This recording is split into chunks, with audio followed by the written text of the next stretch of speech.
क्या आपने कभी सोचा है, अगर महाभारत केवल एक धर्म युद्ध नहीं था, बल्कि एक गैलेक्टिक वॉर था, जिसमें एलियन टेक्नोलॉजी, टाइम ट्रेवल और इंटरप्लेनेटरी अस्त्रों का इस्तेमाल हुआ था? क्या कर्ण का कवच कुंडल सिर्फ एक वरदान था, या फिर वो एक ऐसा एडवांस बायो आर्मर था जिसे धरती पर आज भी कोई नहीं बना सकता? और वो श्री कृष्ण, जिनका विराट स्वरूप पूरा ब्रह्मांड दिखाता था, क्या वो कोई देवता थे या फिर किसी और लोक से आए? एक टाइम ट्रेवलर एलियन? ये कहानी आपको हिला देगी, हर उस विश्वास को चुनौती देगी जिसे आप आज तक आस्था समझते थे। तो अगर आप भी उन लोगों में से हैं जो रहस्यों को जानना चाहते हैं, जिन्हें इतिहास के पर्दे के पीछे छुपे सच तक पहुंचना है, तो इस वीडियो को लाइक कीजिए और ऐसे ही चौंका देने वाले रहस्यों के लिए चैनल को सब्सक्राइब कीजिए, क्योंकि अब हम शुरू करने जा रहे हैं एक ऐसी यात्रा जो आपको ले जाएगी हजारों साल पीछे, जहां देवता, एलियंस और टेक्नोलॉजी एक ही लाइन में खड़े थे। एक योद्धा जो धरती पर जन्मा, पर देवताओं से भी ज्यादा शक्तिशाली था। उसके शरीर से जुड़ा था एक ऐसा कवच जिसे कोई अस्त्र भेद नहीं सकता था। पर क्या ये कोई साधारण वरदान था, या कोई ऐसी टेक्नोलॉजी जो आज भी इंसान के बस की नहीं? श्री कृष्ण, जिनका रूप समय के पार था, जो पल में कहीं भी प्रकट हो सकते थे, क्या वो वास्तव में कोई दिव्य पुरुष न थे, या फिर किसी और ग्रह से आए एलियन? और महाभारत सिर्फ एक युद्ध नहीं था, बल्कि एक ऐसा काल जब पृथ्वी पर एलियंस का आना जाना आम बात थी। अब शुरुआत होती है एक ऐसे रहस्य की जो हजारों सालों से हमारे शास्त्रों में छुपा है, लेकिन हमने कभी समझा ही नहीं। कर्ण का जन्म किसी साधारण तरीके से नहीं हुआ था।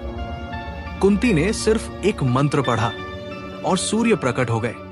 अब जरा सोचिए, क्या ये कोई एडवांस क्लोनिंग सिस्टम था? क्या सूर्य कोई एलियन था जो इंटरडायमेंशनल डीएनए ट्रांसफर टेक्नोलॉजी इस्तेमाल कर रहा था? और जब कर्ण जन्मा तो उसके शरीर से चिपका था एक दिव्य कवच और कुंडल। ना वो हटाए जा सकते थे, ना कोई उन्हें छू सकता था, सिर्फ जंग से चिपके हुए। क्या ये कोई एलियन बायो आर्मर था?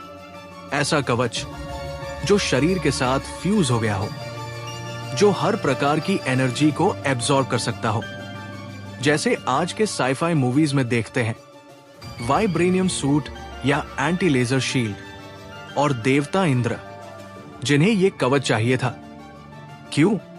क्या उन्हें किसी खास ऊर्जा की जरूरत थी? क्या कवच में कोई ऐसा पावर स्रोत था जो केवल एलियन स्पेस टेक में काम आता हो? जब इंद्र ने वो कवच कुंडल ले लिए, तो उन्होंने बदले में कर्ण को एक शक्तिशाली अस्त्र दिया, इंद्रास्त्र। एक एनर्जी मिसाइल जो केवल एक बार इस्तेमाल हो सकता था। क्या ये किसी न्यूक्लियर क्लास एलियन वेपन का प्रोटोटाइप था? श्री कृष्ण, जिनके बारे में कहा जाता है, जो घट घट में, जो अर्जुन को युद्ध के मैदान में विराट स्वरूप दिखाते हैं, एक ऐसा रूप जिसमें पूरे ब्रह्मांड के सारे ग्रह, तारे और समय समाये हुए थे। क्या ये कोई मल्टी डायमेंशनल होलोग्राफिक प्रोजेक्शन था? क्या श्री कृष्ण के पास टाइम वॉर्पिंग टेक्नोलॉजी थी? याद है जब उन्होंने अर्जुन के रथ से युद्ध के बाद उतरने को कहा था, और जैसे ही अर्जुन उतरा, रथ में विस्फोट हो गया। कहा जाता है कृष्ण रथ को अपने योग बल से रोके हुए थे, या शायद किसी एंटी डिस्ट्रक्शन एनर्जी फील्ड से। श्री कृष्ण ने महाभारत का हर कदम पहले से देखा हुआ था। क्या वो किसी सिमुलेशन के जरिए फ्यूचर देख सकते थे? क्या उन्हें मालूम था कि हर निर्णय का क्या असर होगा? ठीक वैसे जैसे कोई एआई प्रेडिक्शन सिस्टम करता है। और भगवद गीता एक ऐसा ज्ञान जो क्वांटम फिजिक्स, सेल्फ कंट्रोल और कॉन्शियसनेस की पराकाष्ठा है। क्या ये किसी कॉस्मिक इंटेलिजेंस का परिणाम था, या फिर किसी गैलेक्टिक सिविलाइजेशन का यूजर मैनुअल? अब जरा उन विमानों की बात करें जो आकाश मार्ग से चलते थे। पुष्पक विमान जो इच्छानुसार उड़ता था, रुकता था, घूमता था। क्या ये एक प्रोग्रामेबल फ्लाइंग क्राफ्ट था? महाभारत में वर्णन है, देवता आकाश से आते थे, कभी अग्निदेव, कभी इंद्र, कभी वरुण। ये देवता कौन थे? क्या ये इंटरप्लैनेटरी विजिटर्स थे जो स्पेसिफिक मिशंस पर आते थे? द्रोणाचार्य का एस्थ्रास शास्त्र शिक्षा किसी स्कूल या ग्रंथ से नहीं, बल्कि डायरेक्ट एनर्जी एक्टिवेशन से होती थी। क्या वो कोई न्यूरल ट्रांसफर टेक्नोलॉजी थी?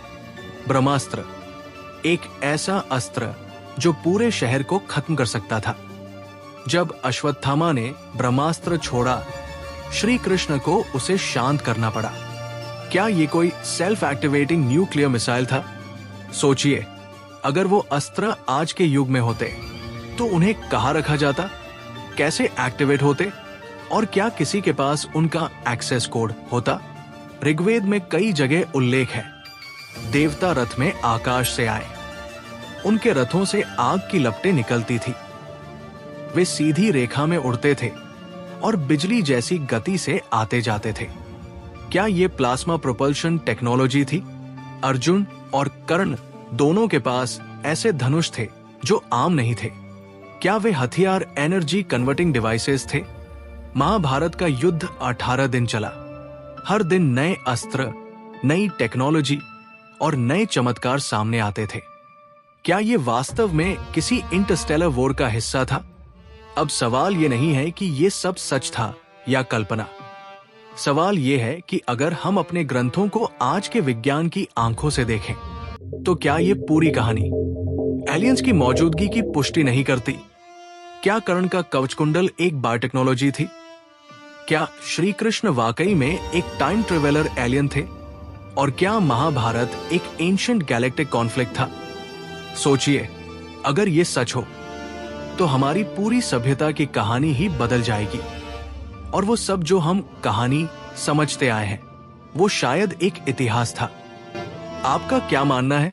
कमेंट करके जरूर बताइए।